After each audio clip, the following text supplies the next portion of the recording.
It's a pleasure for me to rise before the House in order to put a few thoughts down on the 2018 budget that was released this past Tuesday. Madam Speaker, we are suffering the devastating effects of the 16 years of mismanagement by the previous administration. The NDP lacked fiscal foresight, and as a result, we have incurred a substantial debt of $21 billion in just 8 years. I understand that we are in a time of fiscal challenge. We need to get our finances in order so we can ensure stability and security for all Manitobans. Madam Speaker, in turn, Manitobans are afforded the best services, the best education, and the best opportunities that they can get. Given this context, Madam Speaker, the Pallister government is forced to make tough decisions on getting our finances in check.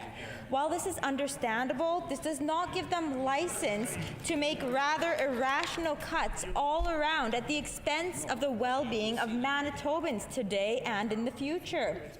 That being said, allow me to go through how this budget has undermined Manitobans. Madam Speaker, let's talk about immigration. This government has cut $195,000 in its operating budget. Immigration is a key engine to the growth in our economy. It is also a contributor to our population growth and a culturally diverse and tolerant society. The money being cut lowers the resources available at Immigration Manitoba.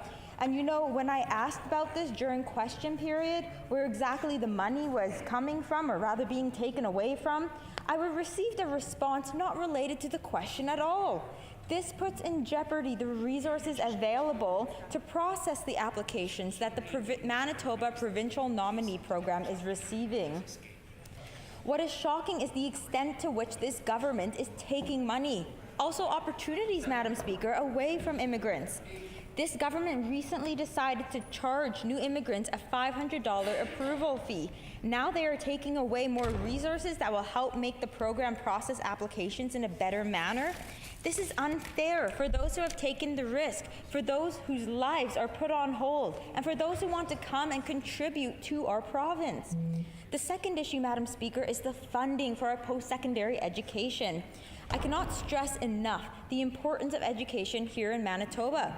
It affords Manitobans opportunities later on in life. It contributes to the enriching of minds. And most importantly, it helps sustain our democracy over time. I'm disappointed to see that the government takes no initiative in making our education system more accessible. Funding has remained frozen when compared to the last budget. That means that our post-secondary institutions are going to have to find ways to adjust. Tuitions are going to continue increasing, and we've seen the government pave the way for this. Last year, this government allowed legislation for post-secondary institutions to increase tuition fees by 5% each year. And as we've seen from past student demonstrations, and we heard many citizens and witnesses at committees, this is going to affect the students the most. It's already stressful enough, Madam Speaker, to study for exams and papers, but this government is adding more pressure by making students worry about where they are going to be getting the resources to fund an increasingly expensive and unknown education. These are the barriers which cause limitations and opportunities for Manitobans now and in the future. Madam Speaker, we also have to consider that the government's cuts have grossly affected the health of the most vulnerable Manitobans. The special drugs program have been cut, leaving individuals with cancer or cystic fibrosis and other illnesses with additional stress and anxiety as to where they will get the resources for life-saving medicine. This government says that their changes are making healthcare generous, but cuts like these say otherwise. Something I've been strongly advocating for, and the NDP recently got on board with, is a national pharmacare program. Allow me to quote one of the ways we are petitioning this legislature: to urge the provincial government to develop jointly with the federal government a universal, single-payer, evidence-based, sustainable public drug plan that contains purchasing power to secure the best available pricing, a list of essential medicines addressing priority health needs, and the ability to expand to a comprehensive permanent plan that would promote the health and well-being of all Canadians. With the signatures that I've received for my petition and the recent political support across the party lines and throughout Canada, I don't see why this government can't work towards adding a national pharmacare program in their budget. Madam Speaker, there's so much to talk about in this budget, but the last thought that I would like to share and discuss is seniors. It's disheartening that seniors are being made to feel pushed aside.